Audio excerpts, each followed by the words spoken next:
आज का जो टॉपिक है जर्मन स्कूल ऑफ ज्योग्राफी के बारे में जानना है। Immanuel Kant provided the philosophical foundation of geography. Immanuel Kant ने ज्योग्राफी को दार्शनिक आधार प्रदान किए। वहीं Alexander von Humboldt and Carl Ritter भूगोल को एक स्वतंत्र विषय के रूप में स्थापित किए। From the mid 19th century different schools of geography develop geography differently. तो मध्य 19वीं शताब्दी से लेकर अब तक विभिन्न संप्रदाय भूगोल को विभिन्न तरीके से विकसित किए। स्पेशली द जर्मन स्कूल्स ने भी कई प्रकार से प्रयास किया। भूगोल के कई आयाम को इन्होंने एक्सप्लेन किए। तो जर्मन स्कूल का क्या मेजर कंट्रीब्यूशन है, इस पर हम लोग देखते हैं। ज्योग्राफी को एक वैज्ञानिक और दार्शनिक आधार प्रदान किए। उन्होंने भूगोल को सिस्टमेटिक मेथड दिया, उसके संकल्पना और डिफिनीशंस को विकसित करने में प्रयास किए। विश्वविद्यालय और भौगोलिक जो सोसाइटी थी, उन लोगों ने कई प्रकार से भौगोलिक अनुसंधान और शिक्षा के माध्यम से भूगोल के विकास को आगे बढ़ाया। और 19वीं शताब्दी के दौरान भूगोल एक अकादमिक विषयों के रूप में स्पष्ट पहचान अपना बना लिया। तो एक स्पष्ट अकादमिक विषय ये बन गया। तो जर्मन स्कूल में हम पहला विद्वान को लेते हैं, ऑस्कर पेस्चर। तो ऑस्कर पेस्चर कंपैरेटिव ज्योग्राफी के अग्रदूत माने जाते हैं, pioneer of the comparative geography. Compare different regions of the world, विश्व के विभिन्न प्रदेशों का तुलनात्मक अध्ययन किए और तुलना के द्वारा उनकी समानता और असमानता को आइडेंटिफाई किए। वह भूगोल के ऐतिहासिकवेत्ता थे एंड दास और स्लैंड नामक जर्नल को संपादित किए, जिसमें विश्व के विभिन्न प्रकार के लेख छपते थे। इन्होंने नॉर्वेजियन फियोर्ड का भी अध्ययन किया और बताया कि ग्लेशियर के द्वारा इन्हें विभिन्न खंडों में बांट दिया जाता है। मूलतः ये मॉडर्न फिजिकल ज्योग्राफी के फाउंडर माने जाते हैं। मूल इनका जो उद्देश्य है जेमोर्फोलॉजी, लैंडफॉर्म्स का अध्ययन करना है। और यही कारण है कि उन्होंने मानव भूगोल पर उतना बढ़ावा नहीं दिया और इवन मनुष्य को ज्योग्राफी सब्जेक्ट का एक महत्वपूर्ण कारक भी नहीं माने। तो कुल मिलाकर ये फिजिकल ज्योग्राफी पर ओरिएंटेड रहे। कुल मिलाकर ये इन्होंने कंपैरेटिव ज्योग्राफी दिया, तुलनात्मक अध्ययन किया विभिन्न रीजन्स के। फिजिकल ज्योग्राफी में इनका काम रहा ग्लेशियर इरोजन पर बात करना और लैंडफॉर्म डेवलपमेंट पर इन्होंने बात किया। तो मानव भूगोल से ऑस्कर पेस्चर दूर रहे। फर्डिनेंड वान रिchthofen पर आते हैं। ये जियोलॉजिस्ट थे। चाइना और कैलिफोर्निया में व्यापक फील्ड वर्क किए, क्षेत्रीय अध्ययन किए। हम्बोल्ट के रास्ते पर चले फील्ड वर्क के लिए, ये भी जाने जाते हैं हम्बोल्ट की तरह। और इस तरह से ज्योग्राफी की शिक्षा को जर्मन यूनिवर्सिटी में आगे बढ़ाएं, मजबूत बनाएं। बॉन में, लिप्जिंग में, बर्लिन में कई जगह इन्होंने अपना टीचिंग एक्टिविटी किया। 1877 से लेकर 1905 के बीच में मूलतः फील्ड ऑब्जर्वेशन पर बल दिए, रीजनल स्टडी किए विभिन्न क्षेत्रों का, जैसे कि चाइना, कैलिफोर्निया, और जियोलॉजी और ज्योग्राफी के बीच में संबंधों को बताया। तो भूगर्भशास्त्र और भूगोल के बीच में संबंधों को इन्होंने हाईलाइट किया। मॉडर्न रीजनल ज्योग्राफी के विकास में महत्वपूर्ण योगदान किए। तो इस तरह से हम लोग मेजर कंट्रीब्यूशन उनका देखें। विजिटेड चाइना गए और prepare detail maps of coalfield, वहाँ के कोलफील्ड का विस्तृत मानचित्रण किया। स्टडीड द लोयस डिपॉजिट्स, तो चाइना में लोयस का जो पठार है उसका अध्ययन किए और ये बताया कि ये बौनों के द्वारा उड़ाकर लाने वाले धूल कणों से इसका निर्माण हुआ है। तो इसके लोयस क्षेत्र के ओरिजिन्स को व्याख्या किए। इसी तरह से भौतिक पर्यावरण और मानव क्रियाओं के बीच में उन्होंने संबंध स्थापित किया। ओरिजिनल स्टडी के लिए कोरोलॉजी को महत्वपूर्ण विषय माना। तो ज्योग्राफी के विधि तंत्र के रूप में फिजिकल सेटिंग को उन्होंने पहला स्थान दिया। किसी भी स्थान का जो भूगोल का अध्ययन करना है उनमें उसका उच्चावच, रिलीफ, जलवायु, क्लाइमेट, मृदा, सॉयल, वनस्पति, वेजिटेशंस और वहाँ के एनिमल्स, ये मुख्य कारक होते हैं। और इस तरह से ह्यूमन इस अपने आसपास के भौतिक पर्यावरण से किस प्रकार से इंटरेक्शन करता है, उससे मिलकर भूगोल को अध्ययन किया जाता है। तो इस प्रकार से ये इनका जो ज्योग्राफी का उद्देश्य है, इन्होंने प्रकृति और मानव के बीच में संबंधों के अध्ययन को बताया। स्थल मंडल, वायुमंडल, जलमंडल, जीवमंडल, इनके इंटरेक्शन का अध्ययन, इनके अंतर संबंध का अध्ययन करना ज्योग्राफी का मूल उद्देश्य है। और फील्ड वर्क, क्षेत्रीय अध्ययन और वैज्ञानिक अवलोकन, ये भी भूगोल का एक मूल उद्देश्य है। रीजनल ज्योग्राफी पर इन्होंने कोरोलॉजिकल साइंस को डेवलप किया, क्षेत्रीय अध्ययन विभिन्न क्षेत्रों का। रीजनल ज्योग्राफी को उसमें हम लोग रीजन के यूनिक कैरेक्टरिस्टिक्स का अध्ययन करते हैं, खास विशेषताओं को देखते हैं। जनरल ज्योग्राफी में इंडिविजुअल फिनोमिना को, यानी एक एक करके कारकों का अध्ययन करते हैं। रीजनल ज्योग्राफी के लिए जो रीजन होता है उसके लिए इन्होंने एक हायरार्की, पदानुक्रम दिया। उनमें सबसे ऊपर अर्टिले है जो कॉन्टिनेंट्स के रूप में जाना जाता है, इसे major division of the world कहते हैं। उसके नीचे लैंडर है जो मेजर रीजन को प्रतिबिंबित करता है। उससे छोटा लैंडस्केप जो ये स्मॉल रीजन या लैंडस्केप्स कहलाता है। और सबसे लास्ट में सबसे छोटा क्षेत्र ऑर्टलिचकेटेन है जिसको लोकेलिटीज कहते हैं। तो ये क्रमिक रूप से ऊपर से नीचे के तरफ है: अर्टिले, लैंडर, लैंडस्केप, ऑर्टलिचकेटेन। रिस्टोफन का जो मूल काम रहा वो जेमोर्फोलॉजी में रहा, यानी लैंड फॉर्म्स का अध्ययन करना, लोयस का फॉर्मेशन, रीजनल ज्योग्राफी में रीजन की हायरार्की देना, ह्यूमन इन्वायरमेंट का रिलेशनशिप का अध्ययन करना, और सबसे महत्वपूर्ण बात है फील्ड वर्क को महत्व देना। तो हमबोल्ट जैसे फील्ड वर्क पर महत्वपूर्ण योगदान दिए, वैसे ही रिस्टोफन ने भी फील्ड वर्क पर बहुत ही इम्पोर्टेंट रोल दिया। इसीलिए हम लोग ज्योग्राफी में ज्योग्राफिकल टूर को इसीलिए महत्व देते हैं, ताकि हम लोग फील्ड वर्क करें और क्षेत्रीय अध्ययन के द्वारा भूगोल का वास्तविक जानकारी प्राप्त करें। नेक्स्ट हम लोग लेते हैं फ्रेडरिक रेडजल को, जिनका लाइफ स्पान 1844 से लेकर 1904 तक रहा। रसिया में ये भी जन्म लिए। तो जर्मन ज्योग्राफर हैं, जूलॉजी और जियोलॉजी में ट्रेंड हुए, जंतु विज्ञान और भूगर्भ शास्त्र में, और आगे चलकर सिस्टमेटिक ह्यूमन ज्योग्राफी के फाउंडर बने।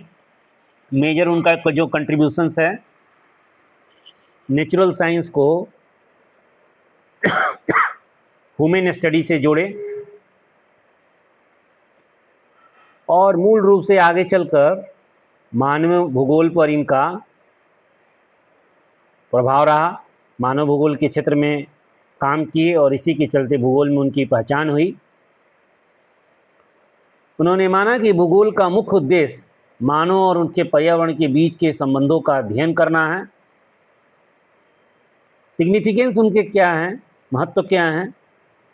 तो लेट 19वीं सेंचुरी में जर्मन ज्योग्राफी पूरे वर्ल्ड में डोमिनेटेड रही और इस तरह से मॉडर्न ह्यूमन ज्योग्राफी का फाउंडेशन उन्होंने रखा और बताया कि ज्योग्राफिकल जो इन्वायरमेंट है किस तरह से प्रभावित करती है।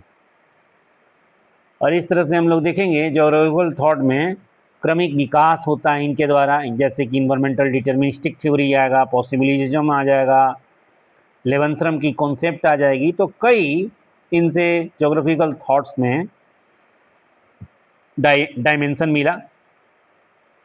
तो जर्मनी में 1844 में जन्म लेते हैं और ट्रेवल्ड टू इटली 1872 में, इटली गए, यूएसए और मेक्सिको 1874 एंड ईस्टर्न यूरोप, तो ये इनका यात्रा का क्षेत्र है। Professor of geography at the university of Munich and Leipzig, तो ये लिप्जिंग और म्यूनिक यूनिवर्सिटी में प्रोफेसर बने। मेजर कंट्रीब्यूशन में इनका देखा जाए तो applied Darwin theory of the evolution to the human society, तो विकासवाद का जो सिद्धांत डार्विन का था उसको मानव समाज पर अप्लाई किए और सिस्टमेटिक ह्यूमन ज्योग्राफी का फाउंडर माने जाते हैं। एंथ्रोपोलॉजी टर्म को इन्होंने क्वाइन किया।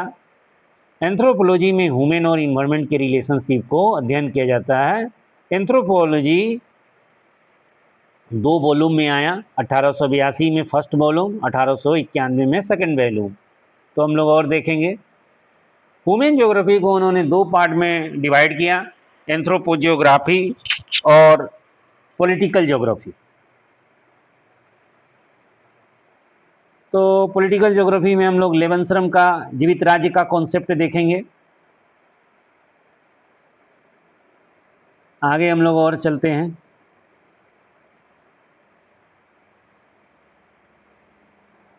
ह्यूमन सोशल डार्विनिज्म्स क्या बोलता है इनका? Human society compete for survival and expansions similar to the plants and animals। तो ये सोशल डार्विनिज्म्स है, सामाजिक डार्विनवाद क्या बता रहा है कि जैसे पौधे और जंतु जगत अपने पर्यावरण के साथ लगातार अपने सर्वाइवल के लिए लड़ते हैं, वैसे ही मानव समाज अपने सर्वाइवल और एक्सपेंशन के लिए लड़ता है। तो यही सोशल डार्विनिज्म्स है, सामाजिक डार्विनवाद है। इनका जो फील्ड स्टडी रहा, यूएसए और मेक्सिको में व्यापक अनुसंधान किए, study the native Americans, red Indians का अध्ययन किए और डिफरेंट इथनिक ग्रुप्स का, विभिन्न प्रकार के निर्जाति समूहों का। Develop ideas on the interaction between the expanding and retreating human groups, मानव समाज के फैलाव और उनका वापस होने को संबंधों को के अंतर संबंधों का विचार को आगे बढ़ाया। तो ये इनका मूल रूप से नॉर्थ अमेरिका में फिजिकल और कल्चरल ज्योग्राफी पर काम है। एंथ्रोपोजियोग्राफी में आपको बताया कि जैसे वॉल्यूम 1 वॉल्यूम 2, इससे 2 प्रकार की विचारधारा आएगा। पहले वाले से जो वॉल्यूम 1 1882 वाला आया उसमें पर्यावरण का मानव पर प्रभाव है और वॉल्यूम 2 में उलट जाता है, उल्टा मानव का पर्यावरण पर प्रभाव, संभववादी वाला विचारधारा आ गया। तो दोनों के वास्तव में ओरिजिन इन्हीं के थ्रू हुआ है। एंथ्रोपोजियोग्राफी जो 2 वॉल्यूम में आया, जिसको मानव भूगोल कहा गया, मानव और भौतिक पर्यावरण के संबंधों को इसमें व्याख्या किया गया। इन्होंने एंथ्रोपोजियोग्राफी पार्ट 1 से माना कि इन्वायरमेंट जो है मानव क्रियाओं को इन्फ्लुएंस करता है और इन्वायरमेंट जो वॉल्यूम 2 है उसमें माना कि human also respond and adopt, मानव जो है। तो वॉल्यूम 1 में ही इन्वायरमेंट का असर ह्यूमन पर और ह्यूमन अपने आप को उस पर्यावरण के अनुकूलित करता है, रिस्पॉन्डिंग देता रहता है। और सेकंड वॉल्यूम में बिल्कुल इन्होंने बताया कि जो मानव की क्रियाएं हैं, उनकी जो संस्कृति है वो पर्यावरण से एडेप्टेशन के लिए होता है और ह्यूमन एक्टिविटी अपने टेक्नोलॉजी के दम पर पर्यावरण में काफ़ी हद तक बदलाव भी कर सकती है। तो संभववादी विचारधारा वॉल्यूम 2 के द्वारा इनका आया। तो वॉल्यूम 1 के द्वारा उन्होंने इन्वायरमेंटल डिटर्मिनिज्म्स दिए। Nature strongly influence the human life, मानव के जीवन को कंट्रोल करता है नेचर, प्रकृति। Human culture differs even in similar physical environments, ये चीज़ जो बता रहे हैं कि एक तरह के भौतिक पर्यावरण में भी मानव की जो संस्कृति हो सकती है वो भिन्न भिन्न हो सकती है और उसके संस्कृति में भी अंतर मिलेगा। जैसे कि वास्जिस माउंटेन फ्रांस में है और ब्लैक फॉरेस्ट जर्मनी में है। दोनों लगभग एक जैसे हैं, फॉरेस्ट माउंटेन है, लेकिन दोनों में सांस्कृतिक रूप से काफ़ी अंतर है। वे ऑफ लाइफ दोनों का अलग अलग है, भाषा अलग है। Survival of the fittest, Herbert Spencer का ये कॉन्सेप्ट था कि उन्हीं को वही सर्वाइव होते हैं जो उस स्थिति के लिए फिट होते हैं। तो इनको रेडजल ने यूज किया। Society compete for the survivals and growth, जो समाज है वो लगातार अपने सर्वाइवल और वृद्धि के लिए लगातार प्रयत्नशील रहता है। और इसी से आप देखेंगे पॉलिटिकल ज्योग्राफी में जीवित राज का कॉन्सेप्ट भी आगे बढ़ेगा। तो पॉलिटिकल ज्योग्राफी 1897 में इनका आया और रेडजल ने स्टेट को एक लिविंग ऑर्गेनिज्म के साथ तुलना की है, जीवित जीव की तरह ही हैं। और इसी लिविंग स्पेस या लिविंग स्टेट की जो कॉन्सेप्ट है इसी को लेवेंसरम कहते हैं, जीवित राज्य। Strong nation expand their territory, जो मजबूत शासक होते हैं, मजबूत राष्ट्र होते हैं, शक्तिशाली राष्ट्र, वह अपने क्षेत्र का लगातार एक्सपेंशन करते हैं। Expansion was considered a sign of national strength, तो जो क्षेत्रीय विस्तार होता है वो राष्ट्र की ताकत का सिंबल है। और इस तरह से इनका ये जो लेवेंसरम का कॉन्सेप्ट आया पूरी जर्मन पॉलिटिक्स को, जियोपॉलिटिक्स को प्रभावित किया। कैजलन ने इसीलिए जियोपॉलिटिक्स वर्ड का यूज भी किए। स्वीडन के विद्वान थे कैजलन, इन्होंने सबसे पहले जियोपॉलिटिक्स वर्ड का यूज किया। तो वो कहाँ से प्रभावित होकर किए, तो ये रेडजल से ही है। राष्ट्र, शक्तिशाली राष्ट्र अपने टेरिटरी का एक्सपेंशन करता। तो ये हम लोग देख पाएँ। नेक्स्ट हम लोग देखते हैं स्टेजेज ऑफ इकोनॉमिक डेवलपमेंट। मानव की आर्थिक विकास के चरण होते हैं। समाज क्रमिक रूप से अपने इकोनॉमिक डेवलपमेंट को डायरेक्शन देता है। जैसे सबसे पहले मनुष्य हंटिंग एंड फिशिंग किया, आखेट में विश्वास करता था। फिर कुदाल कृषि, हो कल्चर में विश्वास किया। फिर क्रॉप कल्टीवेशन करने लगा, प्लाऊ एग्रीकल्चर में आ गया। फिर मिक्स फार्मिंग में आ गया, हार्डिंग पेस्चुरलिज्म करने लगा। आगे चलकर वो हॉर्टिकल्चर, फल उद्यान पर भी चला गया। तो इस तरह से हम लोग देख रहे हैं कि हार्डिंग में भी मॉडर्न हार्डिंग करने लगा। तो इंटरनेशनल ट्रेड प्रैक्टिस में ले आया जानवरों के दूध वगैरह और उससे बने हुए वस्तुओं को। इसी तरह से देखिए यूनिटी इन डाइवर्सिटी, तो जो रिटर की कॉन्सेप्ट थी उसको इन्होंने अभी आगे बढ़ाया कि geography should study both physical and human aspects together, एक साथ भौतिक और मानवीय पक्षों को अध्ययन करना चाहिए। Different environments produce different way of life, अलग अलग भौतिक पर्यावरण अलग अलग जीवन देता है, अलग अलग जीने का तरीका सिखाता है। इवन सेम टाइप के जो डिफरेंट जगह पर फिजिकल इन्वायरमेंट है वो भी हो सकता है डिफरेंट आपको वे ऑफ लाइफ दे। अगला जो कंट्रीब्यूशन है एंथ्रोपोलॉजी का फाउंडर के रूप में ये जाने गए, इन्वायरमेंटल डिटर्मिनिज्म के सपोर्टर थे। और इनका मुख्य जो कार्य है वो ह्यूमन ज्योग्राफी और पॉलिटिकल ज्योग्राफी से पूरी जर्मन के ज्योग्राफी को प्रभावित किए। तो लेवेंसरम की हम लोग को पता चल गया कि ये जीवित राज का कॉन्सेप्ट है। पॉलिटिकल ज्योग्राफी 1897 में इनका आ गया। तो ये इस तरह से जो रेडजल का काम है एंथ्रोपोजियोग्राफी से है, लिवेंसरम से है ऑर्गेनिक थ्योरी ऑफ स्टेट, तो राज्य का जीव का सिद्धांत है। सोशल डार्विनिज्म्स क्या है, जैसे कि पौधे और जंतु अपने सर्वाइवल के लिए लड़ते हैं, वैसे मनुष्य भी अपने सर्वाइवल के लिए लड़ता है। तो इस तरह से हम लोग environmental determinism, even possibilism words भी एंथ्रोपोजियोग्राफी पार्ट 2 वॉल्यूम 2 से ही आया है निकल के। अब हम लोग अल्फ्रेड हेटनर को देखते हैं। इन्होंने लैंडसेप्ट कुंडे दिया, लैंडर कुंडे रीटर ने दिया था, लैंडसेप्ट कुंडे इन्होंने दिया। रेडजल ने इथनिक्स ग्रुप के रूप में बोलकर कुंडे दिया था, ये भी याद रखना है। रेडजल ने बोलकर कुंडे दिया था इथनिक ग्रुप्स के लिए, निर्जाति, बहुत सारे निर्जाति लोगों का, रेसेस का उन्होंने अध्ययन किया और उसी से उन्होंने बोलकर कुंडे दिया था। लैंडर कुंडे रीटर ने दिया, लैंडसेप्ट कुंडे हेटनर ने दिया।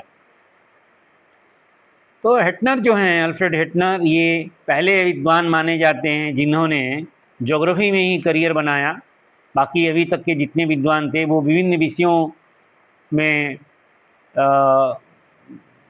पढ़े, लेकिन बाद में उन्होंने ज्योग्राफी के फील्ड में काम किया। लेकिन अल्फ्रेड हेटनर पहले ऐसे विद्वान हैं जिन्होंने ज्योग्राफी में ही पढ़ाई की।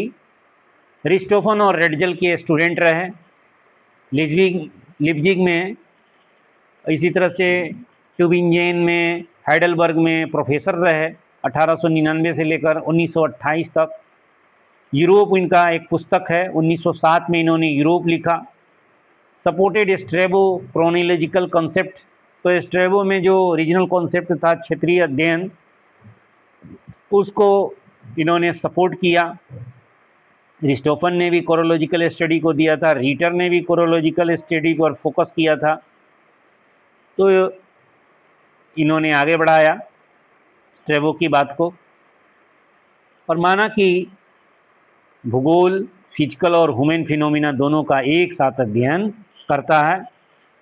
Equal importance to the material and immaterials features, यानी कि रिलीफ, क्लाइमेट, सॉयल, वेजिटेशन, इनके साथ साथ इन्होंने immaterial, race, language, religion, custom, दोनों को ही महत्व दिया, दोनों को इनसेपरेबल माना।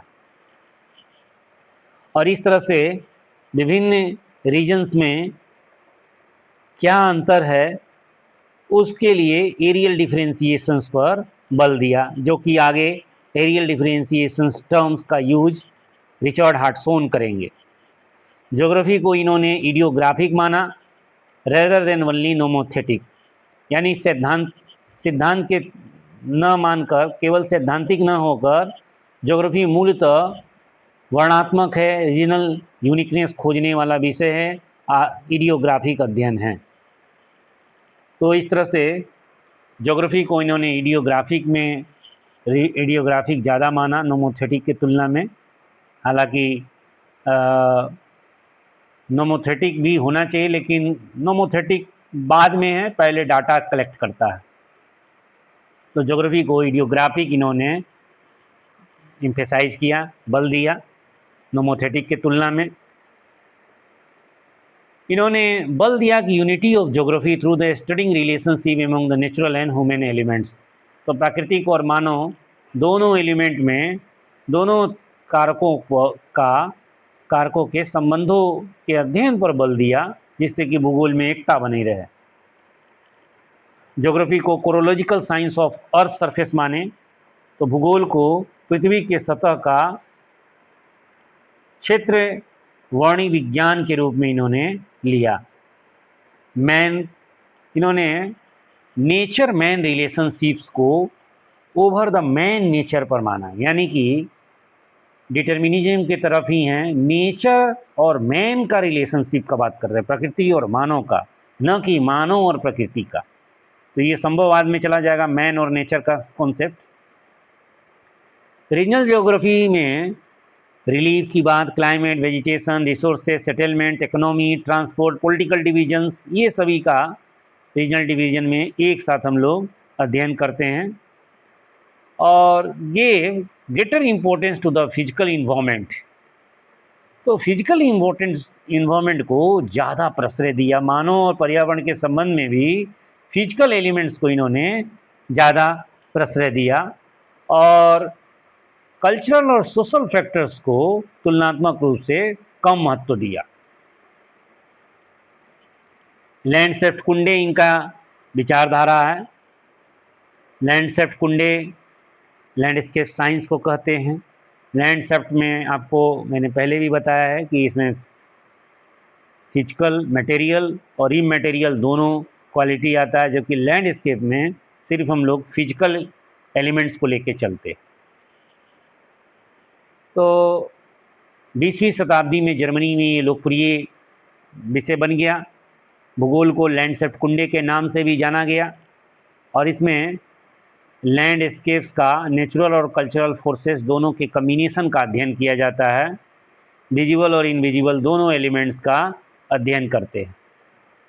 तो रिलीफ, क्लाइमेट, एयर, वाटर, ये सब तो विजिबल हो गया, और लैंग्वेज वगैरह या जो ह्यूमन फैक्टर्स है वो सब इनविजिबल एलिमेंट्स, ये सब भी साथ में अध्ययन किया जाता है। Landscape is view as the homogeneous area where biotic and abiotic element interacts. तो जैविक और अजैविक कारक इंटरेक्ट करते हैं। Geography should analyse regional associations. तो ज्योग्राफी को पोरोलॉजी का यानी कि रीजन का विश्लेषण करना चाहिए। देन द आइसोलेटेड फीचर्स, तो एक साथ कई विशेषता को अध्ययन करना चाहिए किसी स्थान को, न कि अलग अलग करके। आगे चलकर इन्होंने एक बहुत फेमस इनका किताब है कंपैरेटिव रीजनल ज्योग्राफी, तुलनात्मक प्रादेशिक भूगोल, जो 4 वॉल्यूम में आया और जिसे वर्गलाई चेंडे लैंडर कुंडे के नाम से जाना जाता है। 1933 से 1935 में ये हेटनर का बुक्स पब्लिश हुआ। वैसे इनका बहुत सारा बुक्स है, लेकिन उनमें वर्गलाई चेंडे लैंडर कुंडे बहुत ही इंपॉर्टेंट बुक्स है जो 4 वॉल्यूम में है। नेक्स्ट हम लोग और उनका फेमस जर्नल देखिए, हेटनर का ज्योग्राफिस्चे जेट्सक्रिप्ट करके है, ज्योग्राफाइस्चे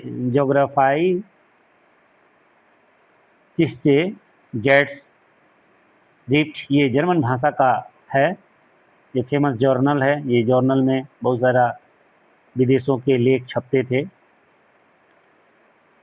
नेक्स्ट हम लोग विद्वान को लेते हैं अल्बर्ट पैंक।